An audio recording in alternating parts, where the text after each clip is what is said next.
আসসালামাইকুম, Habibullah village nursery আপনাদের সামনে আবার নতুন ভিডিও নিয়ে চলে এসেছি। তো দেখেন আজকে আমার ইফতারির কতটা খোলা হয়েছে। আর এখানে আছে খোল। এই খোলগুলো অবশ্যই দিতে হবে। এই মার্চ মাসে ফুল ফল বেশি ধরে, আর আমি 10 দিন পর পর খোল পচা পানি দেই। আর গাছের লিকুইডে আপনাদেরকে দেখিয়েছি আর বলেছি। আর এইগুলো এখন ভিজিয়ে দেবো। এই মার্চ মাসে দেখেন এই ওলের সব দেখেন মাথাদের সব বীজ সব গাছ বেরিয়ে চলে আসছে। আর এই মার্চ মাসে ওল বসাতে হয়, আপনারা ছাদ বাগানে বসাতে পারবেন। আর প্রচুর এতে সার লাগে, প্রচুর লাগে। আর এখানে আছে ভেন্ডির চারা, এগুলোও বসিয়ে দিচ্ছি। সব পানি হলে সব কটা বার হয়ে যাবে, বড় জায়গা আছে, অসুবিধে নেই। আর এই সাইডেও বসিয়ে দিচ্ছি। আর এইগুলো হলো এই গাছ যদি মনে করেন আপনি ছাদ বাগানে বসাবেন, তাহলে আপনার অবশ্যই প্রচুর সার লাগবে। এটা জৈব সার, আর খোল পচা পানি দিয়ে আপনার হবে না। আর যদিও আপনি বসান, খোল পচা খোল নিচে দিয়ে মাটি চাপা দিয়ে তারপর 15-20 দিন পর তারপর এইটা আপনি বসাবেন, বড় ড্রামে বসাবেন। বসিয়ে তারপরে এর উপরে যখন গাছ বার হবে প্রচুর সার লাগে, আপনি তখন রাসায়নিক সার ব্যবহার করতে পারবেন। কেন জৈব সারে যতটা সবজি গাছ হয়, আর এইতে হলো ওল গাছে প্রচুর সার লাগে। আর আপনি মনে করেন জৈব সার দেবো, হ্যাঁ জৈব সার আপনার ঘন ঘন দিতে হবে। আর এতে হলো আপনি রাসায়নিক সার ব্যবহার করতে পারেন ছাদে। আর আমি এই দুটো ছাদে দেবো, একটা নিচেই দেবো। কেন আর ওল হতে গেলে 2 বছর লাগে। আপনারা যে 1 বছরে দিয়ে বলবেন যে দিদি বসিয়েছি কই ওল ছাদে হয়নি, এই ছোট দিয়েছি সেইভাবে আছে, এতে সার না দিলে বড় হবে না। আর এ হলো 2 বছর লাগে। এটা আমি এমনি মাটির তলায় ওইদিকে মাঠে বসিয়েছিলাম, আর মাঠের থেকে এনে বাড়ির এইখানে বসিয়ে রেখেছিলাম। এটা সারটা আর কিছু দিইনি বলে এরকম ছোটোই রয়েছে। কেন এটা আমি ছাদেরও রোপণ করব, আপনাদেরকে বলবো কিভাবে রোপণ করবেন, ওর জন্য আমি রেখে দিয়েছি, আপনাদের সাথে শেয়ার করব ওই জন্য। তো দেখেন কতটা হয়েছে। এই যে আপনি এগুলো গাছে মাটির ভিতরে মিশিয়ে পাতা দিয়ে বসাতে পারেন, আর এমনি নাই লিকুইডও করতে পারেন। দেখেন এই বেডটা কতটা দিয়েছিলাম, খালি হয়ে পচে গিয়ে কতটা কমে গিয়েছে। আর এইগুলোও ঢেলে দিচ্ছি। আর এতে আছে কলার খোলা, কলা মোচার খোলা, এতেও প্রচুর ক্যালসিয়াম। আর এই গাছটা এত সুন্দর জাত, এই যে কুলঝাল, আর সে আপনাদের বলতেন কি মোটা মোটা কুলঝাল। আর এই যে আমার বস্তাটা পচে গিয়েছে, আমি এইভাবে তুলে বস্তাটা ছিঁড়ে বড় ড্রামে হোক আর ড্রামে হোক দিয়ে বসিয়ে দিলে এই গাছটা আমার আরও বড় হবে, আরও কুলঝাল ধরবে, সরি কুল না কুলঝাল। এই যে এতে পানি দিয়েছি, আর এই খোলগুলো সব ভিজে দেবো। আমি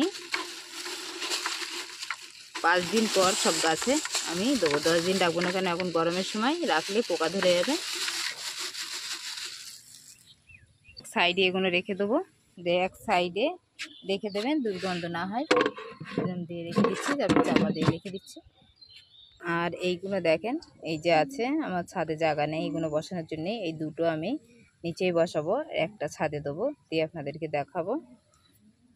এখন বেডটা খালি নেই, একটা নতুন বেড তৈরি করতে হবে। তারপর ছাদ বাগানে দেখেন এতটা ঝাল তুলেছি, আর কটা লাল শাক তুলেছি, আর কটা ঝাল তুলে নেবো। তো দেখেন কতটা ঝাল হয়েছে, ঝাল অবশ্যই তুলে নিতে হবে। আর নতুন করে আবার শাখা সব বেরোচ্ছে, আর এতে ফুলও চলে এসছে।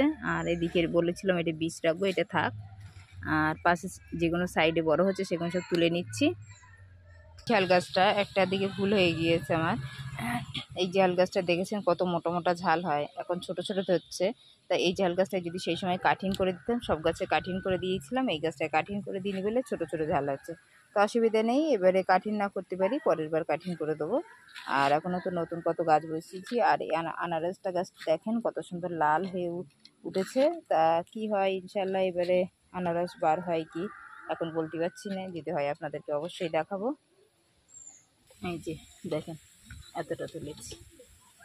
আর এইগুলো রেখেছি, এগুলো এখন রোপণ করব না, এর মাটি প্রস্তুত করতে হবে। এতে হলো গোবর সারটা সব দিতে হবে, আর রাসায়নিক সারটার ব্যবহার করতে হবে। আর এই ঝাল গাছগুলো অনেকটা ঝাল গাছ ছাদ বাগানে বসানো হয়ে গেছে, আর এইগুলো আমি আশেপাশেকে তাদেরকে দিয়ে দেবো, তারা চাচ্ছিল। আর আজকে এতটা লঙ্কা হয়েছে দেখেন। আর আজকের মতো নেই, ছাদ বাগানে এখনও অনেক কিছু আছে, আপনাদের আলোচনা করব। আর এই যে পেপসিকামটা দেখেন হলুদ হয়ে চলে এসছে, কত সুন্দর। আর বেগুন গাছ আরও কিছু আনতে হবে আমার অন্য।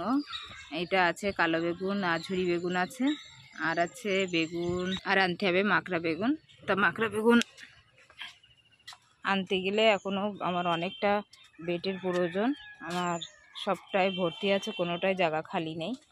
আর এই বড় বড় ড্রাম, এই ড্রামে বসাতে পারে, এই ড্রাম।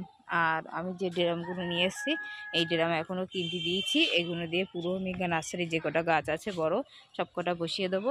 আর গাছে দেখেন সবেদা গাছটা বলেছিলাম আপনাদেরকে, এই সবেদা গাছটা পুরো ঝিমিয়ে গিয়েছিল। তা দেখেন এই ঝিমিয়ে যাওয়ার পরে এই গাছটা দেখেন আমি অন্য এতে বালতির থেকে নিয়ে ট্রান্সফার করে বসিয়েছি। তা ইনশাল্লাহ এই গাছটার জীবন আল্লাহ তাআলা আবার ফিরিয়ে দিয়েছে। তা কত সুন্দর দেখেন, চিন্তা হচ্ছিল। তা দেখেন এইরকম ঝিমোনো গাছ আপনারা দেখবেন, যখন গাছ ঝিমিয়ে যাচ্ছে তখন অবশ্যই অবশ্যই আপনারা খেয়াল করে দেখবেন। আর এই যে ছোট ছোট দেখেন এ গায়ে পিঁপড়ের মতন বেড়াচ্ছে, আমি পাউডার দিয়ে দিয়েছি, গ্যাবাসিন পাউডার এনে দিয়ে দেবেন, আর না দিলে আপনার গাছের ক্ষতি হবে। আর আমি ওই জন্য আপনাদের সাথে যে ঝিমিয়ে গাছের জন্য শুধু আপনাদের জন্যই ভিডিওটা করেছিলাম। তার জন্য দেখেন এই গাছটার গ্রোথটা, আর গাছটা বেঁচে উঠেছে ইনশাল্লাহ, কত সুন্দর। দেখেন বড় বড় ঝাল গাছের নিচেতে শাখা বার হচ্ছে, সব কটাই কেটে দিয়েছি। আর দেখেন এখানে ফসফরাস দেবেন। আর আপনি যদি মনে করেন আপনার ঘরে না থাকে, তা আপনি এই হলুদ আছে, হলুদে অনেক কাজ হয়, পিঁপড়েও মরে। আর আপনি অবশ্যই কালো পিঁপড়ে মারবেন না, মারলে আপনি লাল পিঁপড়ে মারবেন, যে পিঁপড়ে কামড়ায় আপনার সেই পিঁপড়ে আপনি মারবেন। আর কালো পিঁপড়ে শস্যরই, ও পিঁপড়ে আমাদের কামড়ায় না, ক্ষতি করে না, আমরা ওকে মারবো না। তো এইভাবে আমি গাছে দিয়ে দিচ্ছি। তাহলে আমার সবেদা গাছটায় দেখেন কতটা লাফালাফি করছে, এই দেখেন কাছের থেকে দেখতে পাচ্ছেন কি বুঝতে পারছি না, ছোট ছোট সব এইভাবে দিয়ে দিচ্ছি। লেবু গাছেও দিয়ে দিচ্ছি, কেন এর গোড়া থেকে। আর এই জন্যে দেখেন আজকের পরিচর্যা ছাদ বাগানে কী কী ওল বসানোর জন্যে পরিচর্যা করেছি। আজকের পরিচর্যা আপনাদের ভালো লাগে সাবস্ক্রাইব করেন, অসংখ্য ধন্যবাদ করার জন্য। আর এই গাছটা ঝিমিয়ে যাচ্ছিলো, এই গাছটা ঝিমিয়ে যাওয়ার থেকে আল্লাহর রহমে গাছটা আবার জীবনটা ফিরিয়ে দিয়েছে আল্লাহ। তা অবশ্যই এই টানা রোদ্দুরে আপনি এরকম একটা বস্তা দিয়ে সাইডে, কেন এটা অন্য টপের থেকে অন্য ড্রামে ট্রান্সফার করেছি, আর এইভাবে দিয়ে রেখে দেবেন যেন রোদটা ভালোভাবে বেশি না খায়।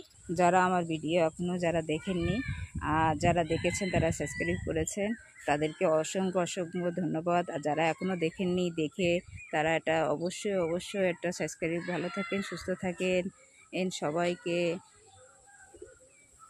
সবাইকে অনুরোধ করলাম আমার সাথে থাকবেন, ভালো থাকবেন, সুস্থ থাকবেন। আল্লাহ হাফেজ।